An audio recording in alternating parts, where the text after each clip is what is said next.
Tonight on CBC Vancouver News. We have not seen the NDP or the Bloc or the Greens or the People's Party make much gain over the course of this election. With Election Day fast approaching, the federal leaders are making their final pitches for voter support. Plus, I heard about the Nanaimo infusion from Todd on TikTok, and we started following it, and I decided this is a great opportunity to kind of support Canada. American tourists are flocking to Nanaimo after an invite on TikTok goes viral. Also, I'm still moving things in. I haven't slept here yet. nearly 4 years after a wildfire destroyed much of Lytton, the village's mayor is finally returning home as some of the community's beloved businesses get set to reopen. This is CBC Vancouver News.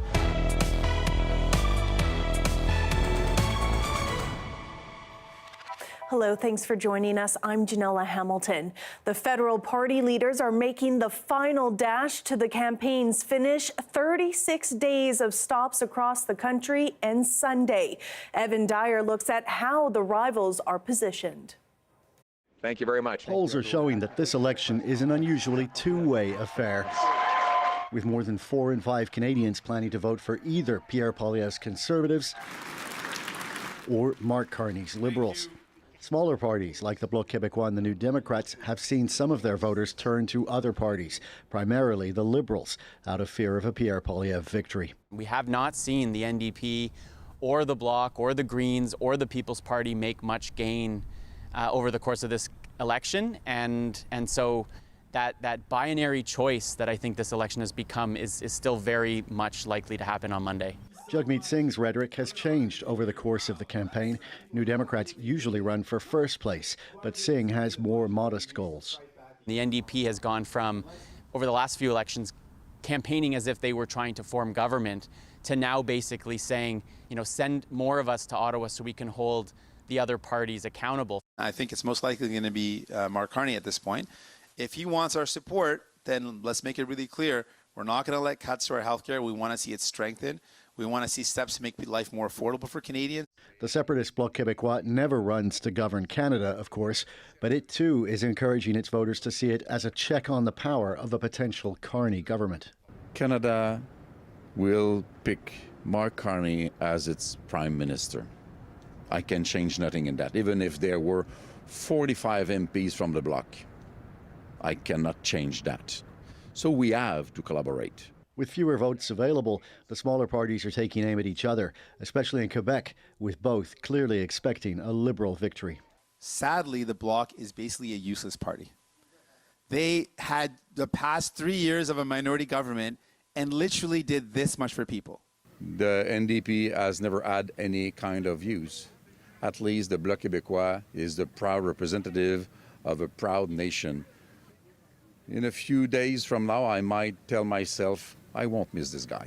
Of course, if there's a majority government elected on Monday, then no smaller party would hold the balance of power. But they're not only campaigning to influence a future government, they're also fighting to protect their official party status and even to ensure their survival. Evan Dyer, CBC News, Ottawa. Voters in BC's 43 federal electoral ridings will soon find out who their next members of parliament are. Our municipal affairs reporter Justin McElroy breaks down the 5 ridings especially worth watching on election night. On election night, there will be 43 different ridings in British Columbia where voters will choose the next member of parliament, and they all have a story to tell. But some ridings can tell a slightly better story about the results of an election from coast to coast. So here are 5 worth watching on election night, based on where the polls currently sit. First, North Island, Powell River.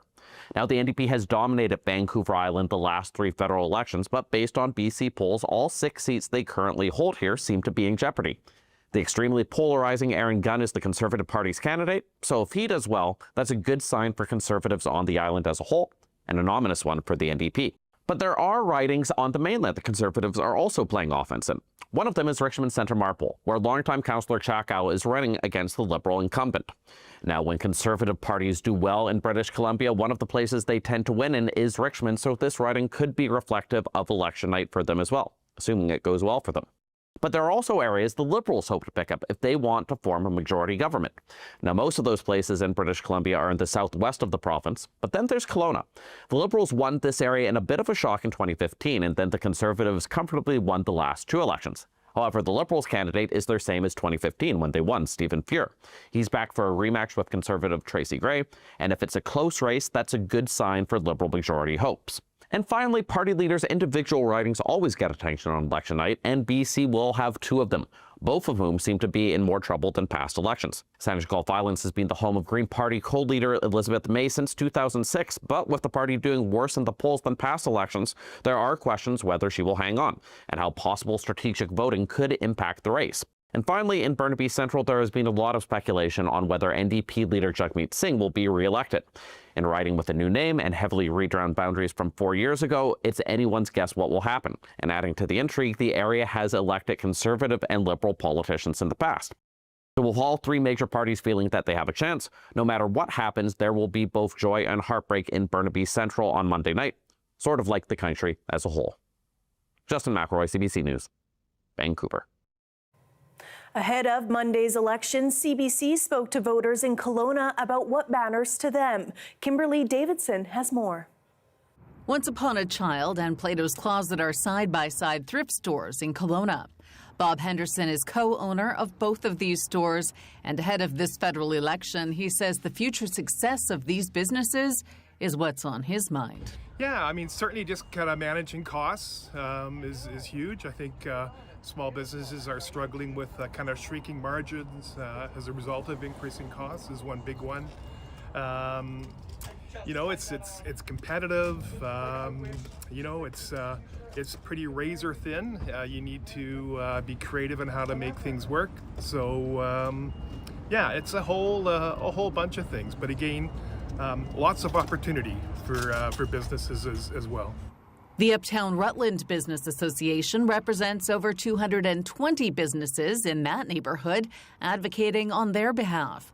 Karen Beaubier is the executive director of URBA and has some specific hopes for policy change ahead of the election. I think reducing red tape and helping small businesses with their tax filing systems and making it less complicated would be a huge deal. Reducing EI premiums on small business owners would be extremely helpful. And then helping cut that business tax rate that's at currently 9% and reducing it even down to zero. Any reduction would be extremely helpful. It would help our small businesses reinvest those funds saved into their own businesses again to plan growth and opportunity, and maybe even make those employees' paychecks a little larger. In Kelowna's downtown core, we find more residents with concerns on their minds right now.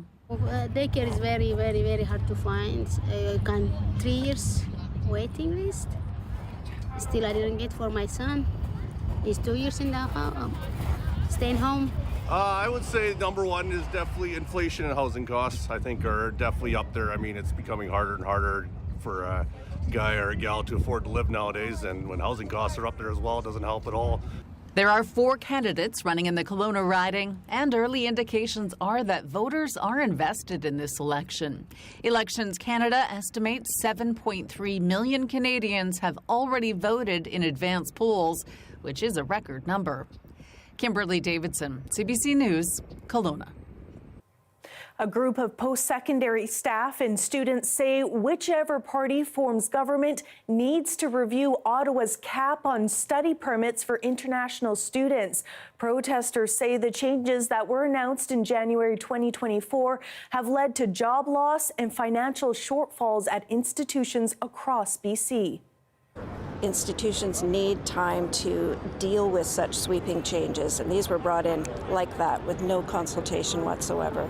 So they're absolutely been devastating to our programs, to opportunities for students, and hundreds and hundreds, thousands of faculty are losing their jobs across BC. She says due to funding cuts, nearly 150 full-time and temporary instructors at Vancouver Community College will face job loss by September. The group wants the cap reversed, especially in light of U.S. tariffs.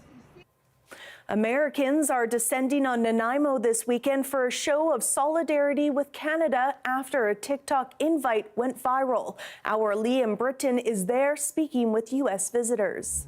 Well, I'm here at Maffeo Suffin Park in Nanaimo, just a stone's throw away from Departure Bay Ferry Terminal. And you can see behind me the city and tourism sector have set up a food truck festival to welcome all these visitors. And follow me, Mike, come this way. There's also a little bit of a farmer's market here to welcome everyone into the harbor city. So you might be asking yourself, how exactly does something like this come about? Well, a couple of months ago, a guy named Todd Maffin, who's a digital marketer and former CBC host, put out a TikTok video asking Americans fed up with Trump to come to Nanaimo, show some solidarity with the tourism sector, spend a few bucks here, and hundreds have said, yes, we are coming, including Tom Schneider of Washington State. This is actually his first time in Canada. Have a listen to what he had to say.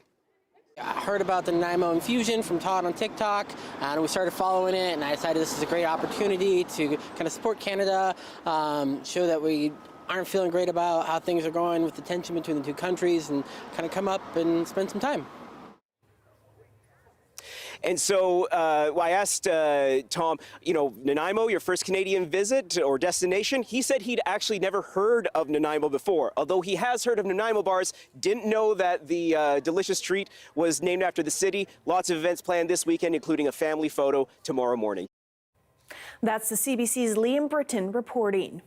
One of Metro Vancouver's summer staples is returning tonight. Known for its multicultural food, games, and vendors, the Richmond Night Market is also celebrating a special anniversary. Michelle Morton reports. The gates to the Richmond Night Market are opening again on Friday night, marking a new milestone. I'm very excited. To me, myself, there's a milestone, of course, 25 years doing this night market. And from this little tiny parking spot that we started 25 years ago, now we expanded to this, one of the icon in Richmond. To take the event to a new level, he says a zip line will be ready to operate in 2 weeks, standing about 50 feet high, overlooking the mountains, market, and city. There's going to be 4 lines. Hop up there and then hop over all our 1,000 people under the night market watching you zip over to the food court 600 feet away. So I think that's going to be very fun. He says there's also going to be a wide variety of food to choose from, as well as vendors, entertainment, and games. This year is about us giving back to the community, and part of it is about saving. So this year we have actually a lot of discount, not only on the admission, but also on the food items as well. Meanwhile, some mixed reaction from the community. It's free in Taiwan, but it costs money here. So I'll go if my friends are going, I guess. I really do like it because there's a lot of different types of food, and it's just kind of fun. I'm from Ireland, so we don't have a lot of food diversity. So I want to try the different foods here, so I was like, I definitely want to go when I have time. I think night market was built in the idea of the multicultural, where, for example, our food court, there's over 600 items from around the world, and that really brings the element of, bringing people, bringing different ideas into one place. And Chang's #1 tip is make sure you come hungry to try as much food as you can. The night market will be running every Friday to Sunday night, as well as holiday Mondays until October 13th. Michelle Morton, CBC News, Richmond.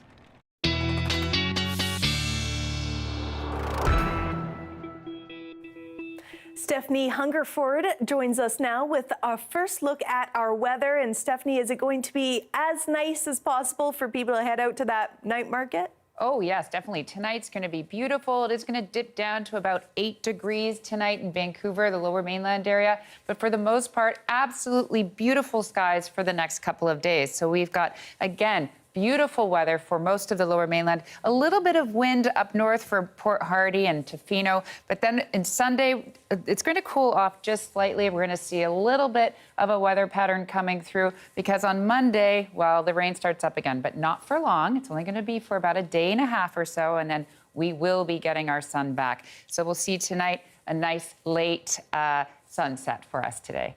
Thanks so much, Stephanie. Still ahead, a good sign for Lytton. The town's mayor is finally moving into her new home nearly 4 years after a devastating wildfire. That's next. Stay with us.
Vancouver police say a fire on East Hastings is now being investigated as suspicious. The fire happened Wednesday morning near Nanaimo Street. Police say information from Vancouver Fire Rescue Services indicates the fire may have been set deliberately. No one was injured, but a number of businesses suffered severe damage and a handful of residents were displaced.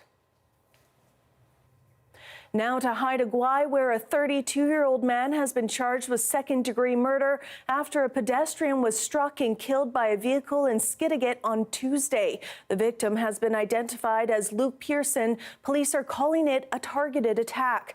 The accused, Tyson Young from Skidegate, appeared in court today.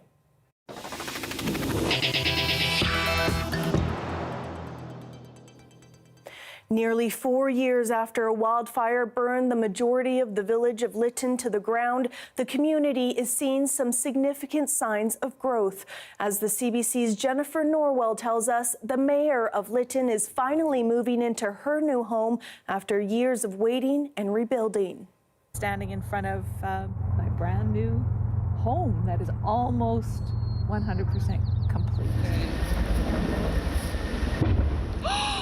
On June 30th, 2021, a fire started near the village of Lytton, and within an hour, most of the community was destroyed.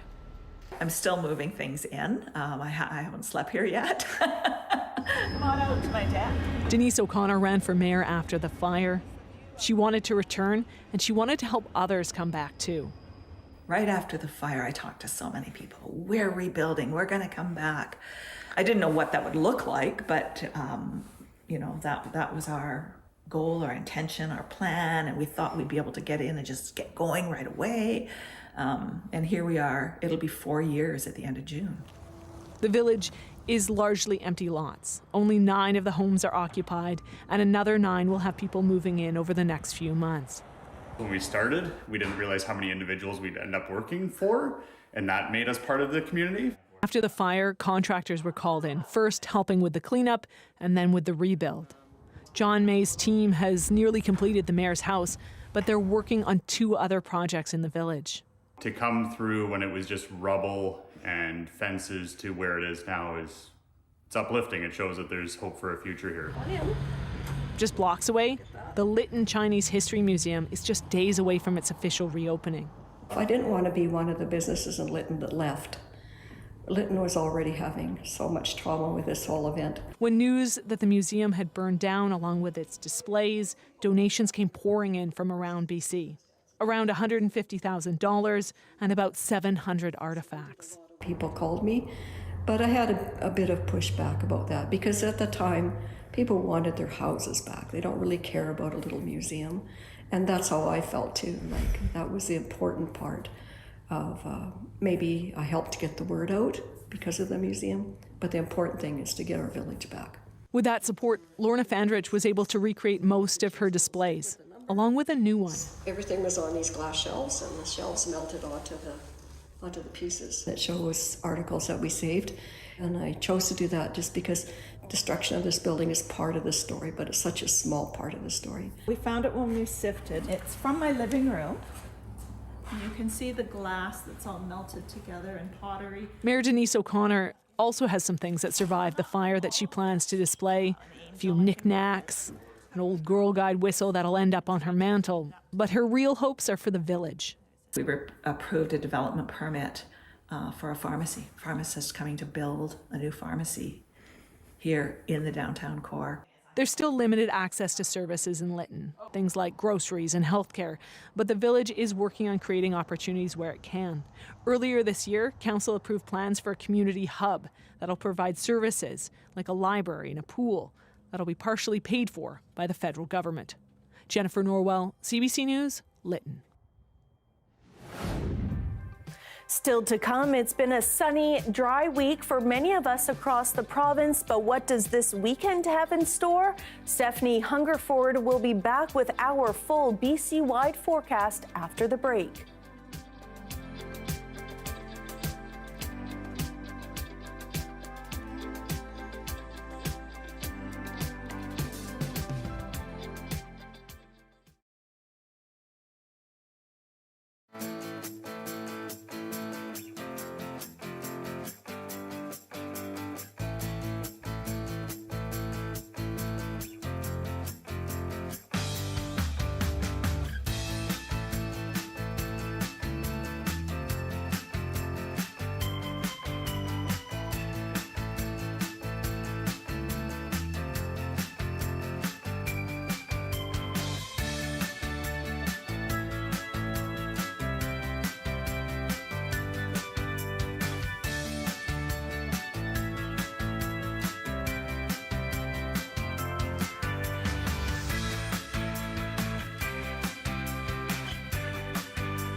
Hi, I'm Amy Bell, and this is your CBC Inbox. CBC returns as the exclusive media partner of the Doxa Documentary Film Festival, May 1st to 11th. Doxa presents an exceptional selection of films and events that cultivate curiosity and critical thought. Festival tickets at doxafestival.ca. And on May 15th, join CBC's Dan Burrett at the Surrey Board of Trade's Top 25 Under 25 Awards, celebrating initiatives of Surrey's youth. Tickets at businessinsurrey.com.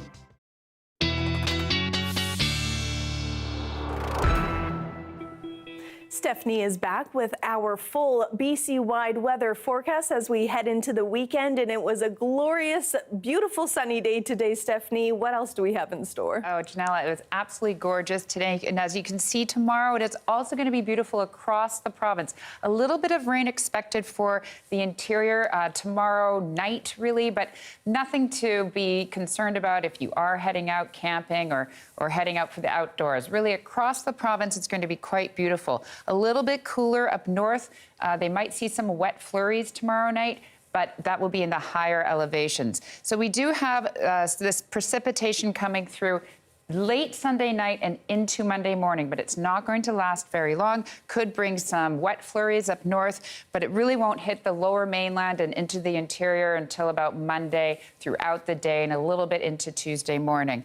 So we see today's highs, absolutely gorgeous, 24 degrees in Abbotsford. Can't complain about that. Tomorrow, again, across the board, really nice weather. Sunday's highs, still really good. Some clouds rolling in for the lower mainland, and Monday, that's when we dip down to about the 11 degrees in lower mainland, but still quite beautiful out over in the Kootenay area. So here we have the 5-day forecast for Metro Vancouver. It's looking really good. Just a little bit of mixed skies on Monday and into Tuesday, but really only about a 30% chance of showers Tuesday afternoon. And then we are getting our lovely sunny weather back for the rest of the weekend. And we're going to see some pretty high temperatures going into maybe 19, 20 for the later part of next week. All right, Stephanie, thank you so much for that. You're welcome. And thank you for being with us on CBC Vancouver News. You can watch this cast on our free app, CBC Gem, as well as on YouTube. Hope you have a great night.